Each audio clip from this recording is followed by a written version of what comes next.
কলকাতার গৌরীপুরে বিমানবন্দর সংলগ্ন বাকরা মসজিদে নামাজ আদায়ে বিধিনিষেধকে কেন্দ্র করে কয়েকদিন ধরেই উত্তেজনা চলছে।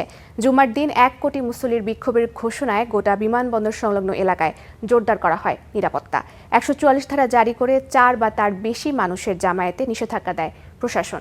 এদিকে বাকরা মসজিদে পরিবর্তে বিপরীত পাশে অবস্থিত জামিয়া ইসলামী মাদানিয়া মাদ্রাসার মসজিদে জুমার নামাজ আদায় করেন মুসল্লিরা। সকাল থেকেই কলকাতার গৌরীপুরের দমদম বিমানবন্দর সংলগ্ন এলাকায় থমথমে পরিস্থিতি। কড়া নিরাপত্তার চাদরে ঢেকে ফেলা হয় পুরো এলাকা।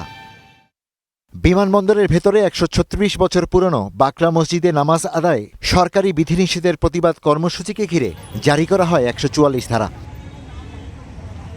বিমানবন্দরের রানওয়ে এলাকায় অবস্থিত ঐতিহ্যবাহী এই মসজিদ নিরাপত্তার অজুহাতে স্থানান্তরের উদ্যোগ নেয় বিজেপি সরকার। গেল সপ্তাহের শনিবার থেকেই নামাজ আদায় বন্ধ করা হয়। প্রতিবাদে জুমার দিন কর্মসূচির ডাক দেয় জমিয়তে উলামায়ে হিন্দ। সমবেত হবেন 1 কোটি মুসল্লি।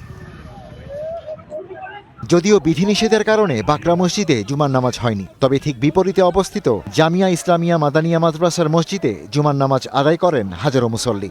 নামাজ শেষে সাংবাদিকদের সাথে কথা বলেন জমিয়তে উলামায়ে হিন্দের নেতা সিদ্দিকুল্লাহ চৌধুরী। বলেন, শান্তিপূর্ণ কর্মসূচি ও আইনি প্রক্রিয়ার মাধ্যমে এই সমস্যার সমাধান করা হবে।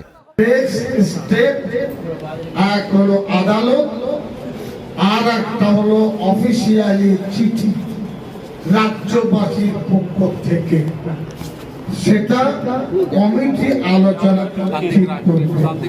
এদিকে মসজিদকে ঘিরে প্রতিবাদ কর্মসূচির ঘটনার পিছনে কোনো বিদেশি শক্তির সংশ্লিষ্টতা রয়েছে কিনা সেটিও খতিয়ে দেখা প্রয়োজন বলে মন্তব্য করেছেন রাজ্য বিজেপির নেতা সৌরভ শিকদার। এই হাই সিকিউরিটি জোনে থেকে কোনো ছবি বা কোনো ভিডিও বাইরে চলে যাচ্ছে না, তো এটাও দেখা দরকার। স্থানীয় মুসল্লিদের দাবি, এয়ারপোর্ট তৈরির আগে থেকেই বাকরা মসজিদে নামাজ পড়া চলে আসছে। ক্ষমতায় বসেই নামাজ বন্ধ করে দেয়ায় শুভেন্দু অধিকারী সরকারের প্রতি ক্ষুব্ধ তারা। Ishtiaq Hossain, star news.